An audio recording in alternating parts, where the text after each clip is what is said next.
At yan, what's up mga kabato? So for today's video ay ito po yung ating yung nabili nating set sa Shopee. At ito na po yung nabili ko sa Grotto, sa Tiangge, yan, sa bangketa lang po. So try po nating ilipat yung line nito dito sa nabili nating reel. Yung ating Yumoshi Reel 1000 series. Yan. So lilipat natin dito yung line. Nilagyan ko na rin po pala siya ng tape, yung black tape, para mas maganit po siya, mas madaling i-spool. So tara, let's get it around. So mga kabato, so ito, nilagyan natin ng tape. May tape po siya na yung black tape, para dumikit po yung kumapit yung tali. So try na natin, spool. Ayan. So dapat may tension din yan. Ganito mo na konti din, ganito. Hindi, ibaba mo ng konti, pag ganon. Ganito, pag ganon. Yan, ganyan. Dito na. Hindi lumalabang. Papangalan natin para mas maganda.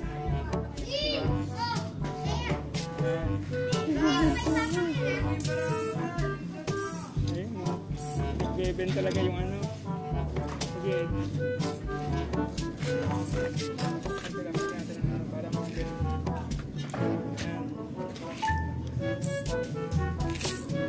Pwede.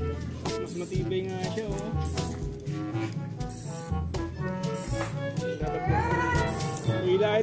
hihilain mo ng gano'n, saka mo igaganto. Pwede na! Hila, tingin mo dun sa hihilain mo gano'n, saka mo ikot.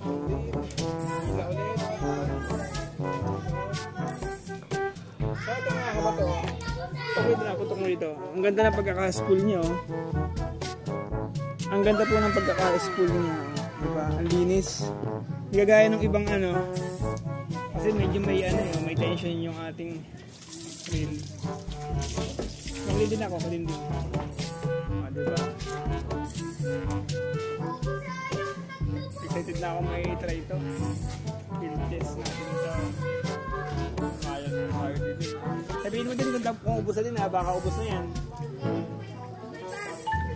Di ba?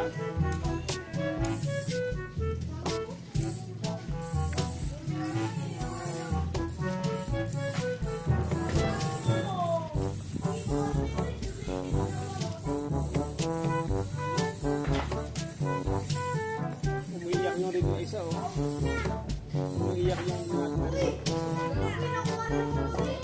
ubos na? Okay na. Sige lapit. So ayan mga kabato. So ang ganda po ng pagkaka-spool natin. Papakita ko sa inyo. So ito po. Tingnan natin yung spool. Okay na. So ayan po yung pagkaka-spool niya mga kabato. Ang ganda. Malinis. Hindi kagaya ng ibang reel po na nakita ko sa mga vlog na ang pangit po ng pagkakasalansan ng tansi sa kanyang spool. Pero ito ang ganda po mga kabato. Kaya good siya, goods. Din. Tayo din.